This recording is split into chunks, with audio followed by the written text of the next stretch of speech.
महात्मा हरिदास जी विश्वास के तो मूर्तिमान स्वरूप हैं। उन्होंने नाम को ही अपना जीवन माना। भगवान निष्ठा उनके हृदय में अटल भाव से थी। बेनापोल की निर्जन कुटिया में उस वैश्या का उद्धार करके उसे हरिदासी बनाकर आप शांतिपुर आ गए, अद्वैताचार्य जी के पास। शांतिपुर के समीप ही फुलिया नामक ग्राम में एकांत में छोटी सी फूस की झोपड़ी बनाकर अहरनिश कृष्ण नाम जप रहे थे। उस समय बादशाह यवन ही था और वहां के बड़े बड़े काजी अधिकारी यवन ही थे। भारी अत्याचार उन लोगों का था, यहां तक कि उनके धर्म के विरुद्ध कोई चू नहीं बोल सकता था। सत्ता थी। अब जब वहां काजी को पता चला कि रात दिन ये नाम जप करता है और यवन धर्म से इसका जन्म है, तो उनके मन में आया कि इसको दंड दिलाया जाए कि बड़ा इसका सम्मान हो रहा है। काजियों का ये समझो एक तरह के वो बादशाह ही होते थे, बादशाह उन्हीं के इशारे से चलते थे। गोराई नाम का एक काजी था जो बहुत ही कठोर और कर्कश स्वभाव का था। हरिदास जी का प्रभाव देखकर वो ईर्ष्या से देखता। मतलब कुछ लोग ऐसे देखते हैं कि बस उनके पास जो है वो भस्मासुर वाली ताकत नहीं है कि हाथ धर दे भस्म हो जाए, नहीं तो भक्तों को वो भस्म ही कर दे, ऐसी दृष्टि होती है। वो दृष्टि से पता चलता है। वो हरिदास जी को ऐसे देखता कि कैसे इनको नष्ट कर दूं। और जब उसको ये पता चला कि यवन धर्म के ही हैं, तब तो बढ़िया उसको रास्ता मिल गया। हरिदास जी का प्रभाव दिनों दिन बढ़ता चला जा रहा था। उसने विचार किया कि यवन धर्म के होकर के हिंदू धर्म का नाम ले रहे हैं, ये तो कुफ्र है, काफिर है। ऐसा काजी ने विचार किया। इसे बादशाह के सामने पहले पेश करें, फिर इसको दंड निर्धारित करें। गुराई काजी ने विरुद्ध राज दरबार में अभियोग चला दिया ठाकुर हरिदास जी की। राज आज्ञा हुई तत्काल गिरफ्तार किया जाए, क्योंकि बादशाह यवन था। हथकड़ी बेड़ियों से जकड़ लिए गए ठाकुर हरिदास जी। डरना नहीं, ये डिग्री वालों की बात है जो उच्च कोटि के महापुरुष है। तुम मत सोच लेना कि हम राधा राधा जपेंगे तो, हाँ ऐसा नहीं। भगवान वो सामर्थ्य देते जो प्रहलाद जी को सामर्थ्य दी, वही ऐसे भक्तों को सामर्थ्य देते। ऐसा नहीं है कि अपने सामर्थ्यहीनों को ऐसा प्रश्न कर, ऐसा नहीं, डरना नहीं कि भगवान बड़ी भारी परीक्षा लेते हैं। हथकड़ी बेड़ियों से जकड़ लिए गए और इनको पेश किया गया निरपराध हरिदास जी को अपराधी की तरह। बादशाह ने देखा 9 युवक तेज से प्रभावित, मानो पूरा सभा आश्चर्यचकित और आलोकित हो गई हो, प्रभावित हो गए जो यवन बादशाह थे, और कहा सम्मान से इनको बैठाला जाए। आसन दिया गया, आसन पे बैठे। हरिदास जी जब बैठ गए तो बादशाह ने कहा कि आपने स्वाभाविक धर्म परिवर्तन किया है। तुम्हारा जन्म तो मुसलमान के घर में हुआ है, और ये तुम्हारी, जैसे अपने भगवान का नाम लेते हैं, तैसे अपने भगवान का नाम लेके बोले कि तुम्हारी तो कृपा ही जो है, जो यवन धर्म में तुम्हारा जन्म हुआ। बादशाह ने कहा तुम काफिरों का आचरण क्यों करते हो? इससे तो तुम्हें नर्क जाना पड़ेगा। मुझे बड़ी दया आ रही तुम्हें देखकर, दंड देना नहीं चाहता, फिर भी तुम तौबा बोलो, प्रायश्चित करो और कलमा पढ़ो, छोड़ो इसे, तो तुम्हारे दंड में हम कुछ कमी कर सकते हैं, नहीं तो भयानक दंड तुम्हें मिलेगा, क्योंकि तुम काफिर हो। सुख की प्राप्ति धर्म से चलने से होती, तुम धर्म का त्याग कर चुके हो। हरिदास जी ने कहा, श्रीमान महाशय, आपने जो कुछ कहा आप अपने ज्ञान के अनुसार, विश्वास के अनुसार, धर्म के अनुसार ठीक बोल रहे हैं। आपका विश्वास आपको फल देता है, ठीक कह रहे हैं। क्या कोई हिंदू आपके धर्म को स्वीकार करेगा? अगर स्वीकार करेगा तो उसे नरक मिलेगा? बोले नहीं, वो स्वीकार कर सकता है और उसकी भगवान की कृपा होगी। वो अपने भगवान का नाम लेते हुए बोले, हाँ, तो क्या कोई इस्लाम छोड़कर अगर हिंदू धर्म को स्वीकार करता है, क्या उसके ऊपर भगवान की कृपा नहीं होगी? क्या वो भगवान का भजन नहीं करता? फंसा लिया। काजी बीच में बोल पड़ा, देखो साहब, इसकी बातों में मत आना। अगर आप इसको छूट दी तो आगे आप समझ लीजिए कि आपके धर्म में चलने वाले कितने लोग ऐसा करने लगेंगे। हरिदास जी ने कहा, हमारी निष्ठा भगवान नाम में है। आप चाहे अभी इसी क्षण मेरे प्राण ले लो, मेरा नाम रुकने वाला नहीं। मैं कभी तौबा नहीं बोल सकता, क्योंकि मैं कोई अधर्म नहीं कर रहा हूं, किसी को कष्ट नहीं दे रहा हूं। निष्ठा देखकर पसीना पसीना हो गया मुलुकपति। तेज गर्व भरी भगवान निष्ठा की बात, इस पे नहीं दैन्यता होती। नहीं, प्राण ले लो अभी अपने हम धर्म पर। मुलुकपति ने कहा, तुम्हारी बातें हिंदुओं के लिए ठीक हो सकती, लेकिन हम यवनों के लिए नहीं। तुम हमारे धर्म में पैदा हो, इसलिए हमारी बात पर विश्वास करो। हरिदास जी ने कहा, महाशय आपका कहना ठीक है, किंतु विश्वास किसी बल नहीं तोड़ा जा सकता। बादशाह से ऐसे बात वही कर सकता है जिसे भगवान का बल प्राप्त हो। देखो, मैं पूर्व जन्म का कोई ना कोई संस्कार लेकर के आया हूं, जिससे भगवान नाम में मेरी प्रीति हुई है, और मैं भगवान नाम छोड़ नहीं सकता। मेरा दृढ़ विश्वास है, चाहे अभी प्राण ले लिए जाएं। और अगर आप ऐसे ही दंड देने वाले हैं तो कितने लाखों हिंदुओं को मुस्लिम बना लिया, क्या उनको दंड दे रहे हैं आप? यदि ऐसा वो दंड के अपराध भागी नहीं बने कि हिंदू धर्म छोड़कर आपने उनको यवन धर्म में बना लिया, तो मैं यवन धर्म छोड़कर अगर नाम जप करता हूं तो मैं अपराधी कैसे हो सकता हूं? बादशाह चुप हो गया। गुराई काजी ने देखा यहां मामला तो उल्टा हो गया। तब जोरों के साथ कहा, हम ये सब कुछ नहीं सुनना चाहते। इस जो धर्म के प्रतिकूल चले उसको दंड देना चाहिए। तुम अधर्म कर रहे हो, तुम काफिर हो, तुम्हें दंड मिलना चाहिए। काजी के बोलते ही बादशाह चुप हो गए, ना इधर कुछ बोल पा रहे ना इधर। फिर कहा कि देखो, गोराई काजी जो कह रहे हैं तुम वो बात मान लो और कलमा पढ़ो और छोड़ो ये नाम जप करना। हरिदास जी ने कहा, श्रीमान महाशय, हम एक बार केवल बोलते हैं, दोबारा आपको जो कहना हो सो कह लीजिएगा, मैं बोलूंगा नहीं। मैं प्राण त्याग सकता हूं पर भगवान नाम नहीं छोड़ सकता। क्या निष्ठा है! आप दंड जो देना चाहे मैं स्वीकार करता हूं, लेकिन नाम नहीं छोड़ सकता। मेरी देह के आप इसी सभा में सैकड़ों टुकड़े कर दिए, हर टुकड़े से निकलेगा कृष्ण कृष्ण कृष्ण, छूटेगा नहीं नाम। मैं तुम्हारे दंड देने से विचलित नहीं हो सकता। मैं हरिनाम को जब तक श्वास है नहीं छोड़ सकता। अब आखिरी मेरी ये बात है, आप चाहे दंड दें या जो चाहे सो करें। निर्भीक उत्तर सुनकर के बादशाह सोच में पड़ गया कि ऐसे महान को क्या दंड दे। गुराई काजी की तरफ देखा।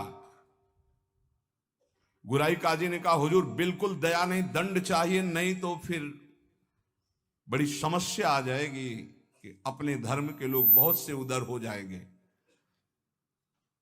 बहुत हानि हो जाएगी, मनमानी लोग करने लगेंगे।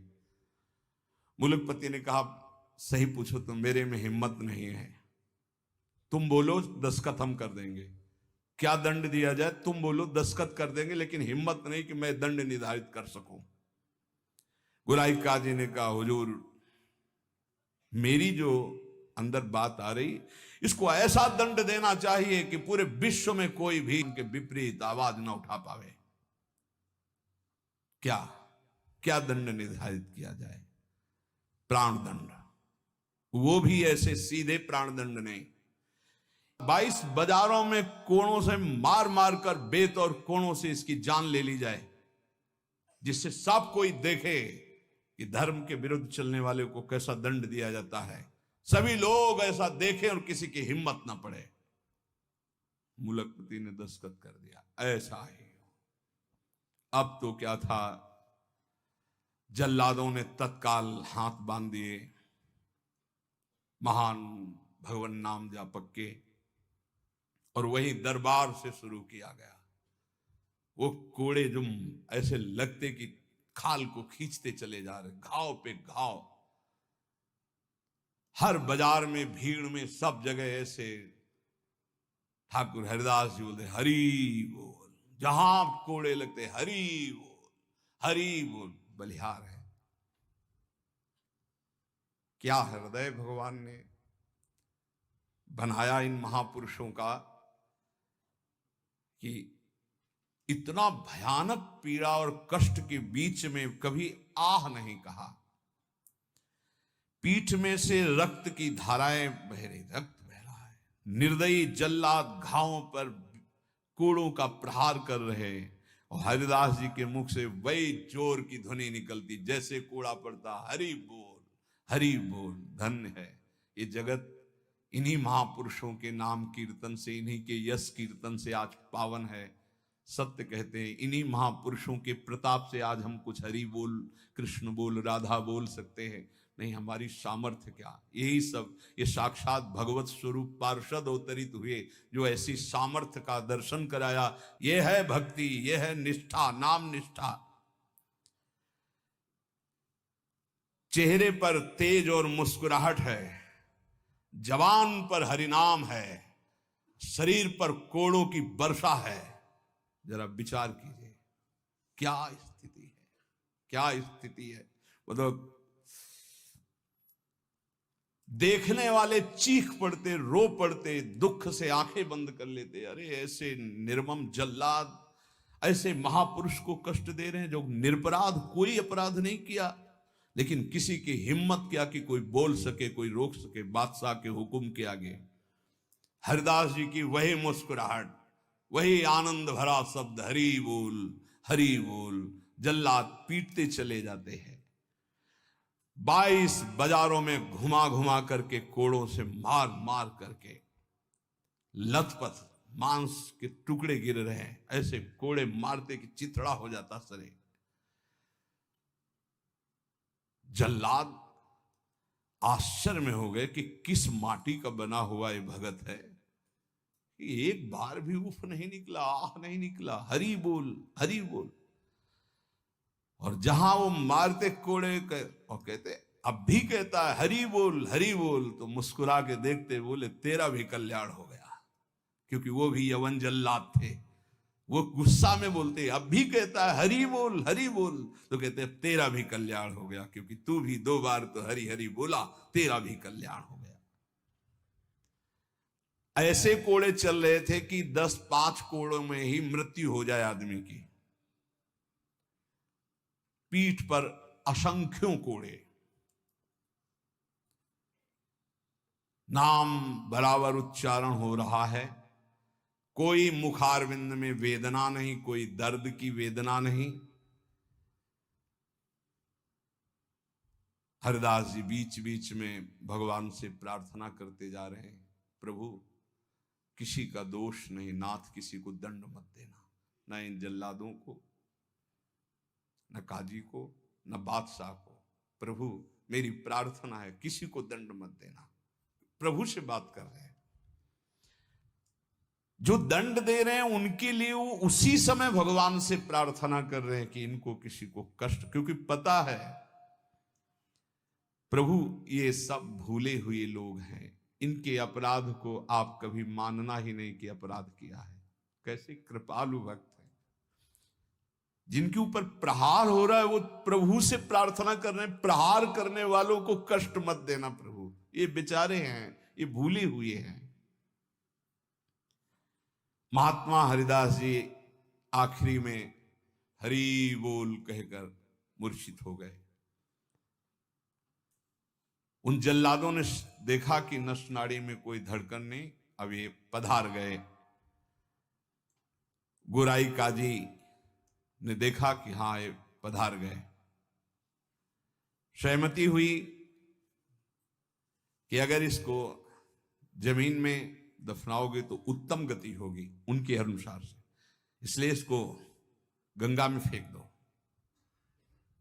गोराई काजी ने कहा अगर कब्र में हमारे धर्म के अनुसार तो फिर इसे बहिष्ठ स्वर्ग की प्राप्ति होगी, वो मैं होने नहीं दूंगा, इसलिए इसको गंगा में फेंक दो।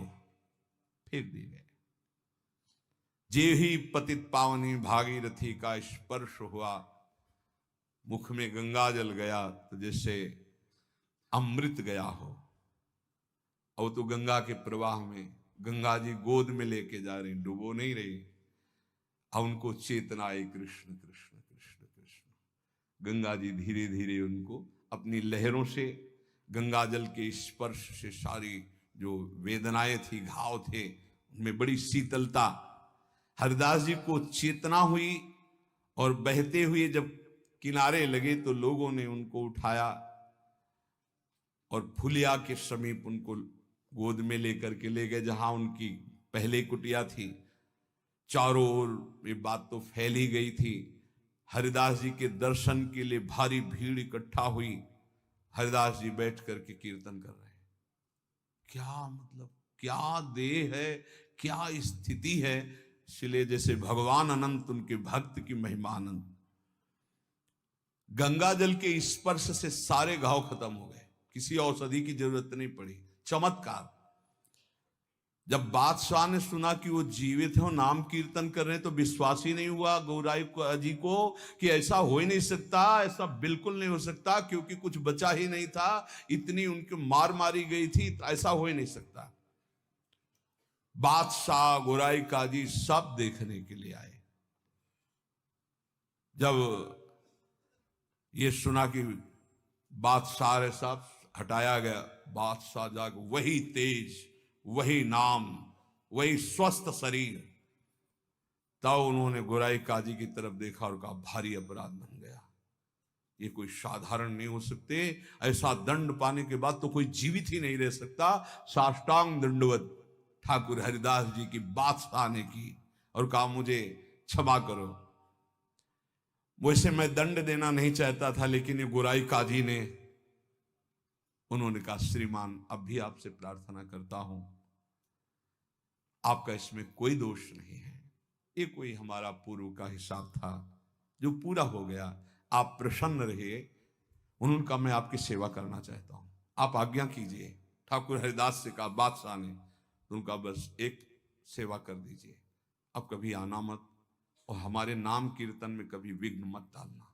उनका आज के बाद कभी कोई आपको विघ्न नहीं डालेगा, और आप अगर ऐसा कहते तो मैं कभी आपके सामने नहीं आऊंगा। काजी को फटकारा और लेकर चले। हरिदास जी ने विनम्रता से कहा सुनते जाइए, आप कभी क्षोभ मत करना, इसमें कोई अपराध नहीं है। देखो मनुष्य शरीर में दुख सुख का विधान होता है, हर जीव को अपने कर्म भोगने होते हैं। निमित्त किसी को कर्म बना दे, आपको निमित्त बना दिया, ये तो मेरा ही कर्म था जिसको मैंने भोगा। ऐसे कोई कर्म पूर्व जन्म में किए होंगे जिनका फल मुझे भोगने को मिला, आप कभी क्षोभ मत कीजिएगा। हरिदास जी की ऐसी बात सुनकर फिर बादशाह लौट पड़ा, चरणों में पुनः प्रणाम किया। जितने भी वैष्णव ये सब आकर के बड़ा दुख प्रकट किए हरिदास जी के पास। क्या भगवान, कहां भगवान, आपके ऊपर कोड़े चल रहे थे, कहां भगवान थे, क्यों नहीं बचाए। हरिदास जी ने कहा आप लोग नहीं जानते, आप तो शास्त्र के मर्म को जानने वाले हैं, लेकिन भगवान की कृपा को जानते हैं।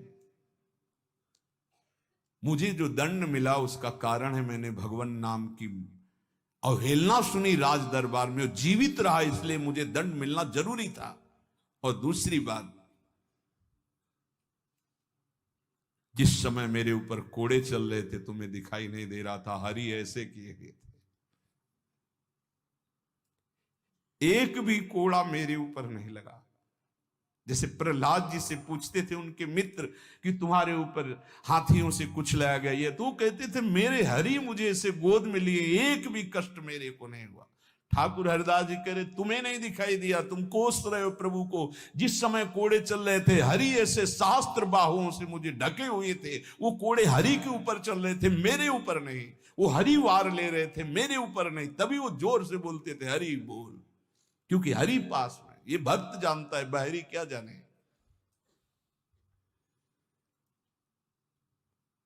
मुझे तो तनिक भी दुख नहीं हुआ, ना क्लेश हुआ।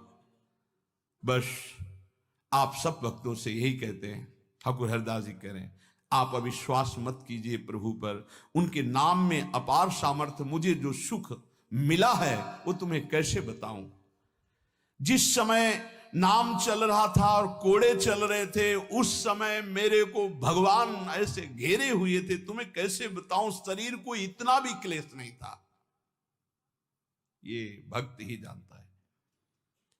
ऐसे उत्तर सुनकर समस्त वैष्णवों को हृदय में संतोष हुआ। नहीं तो एक क्लेश था। कहां है वो भगवान जिनका हम नाम लेते हैं और ऐसे महान भक्त की खाल खींची जा रही है, और वो उस समय कहां है। कहां है वो जो कहते हैं करो सदा तिनके रखवारी, कहां है।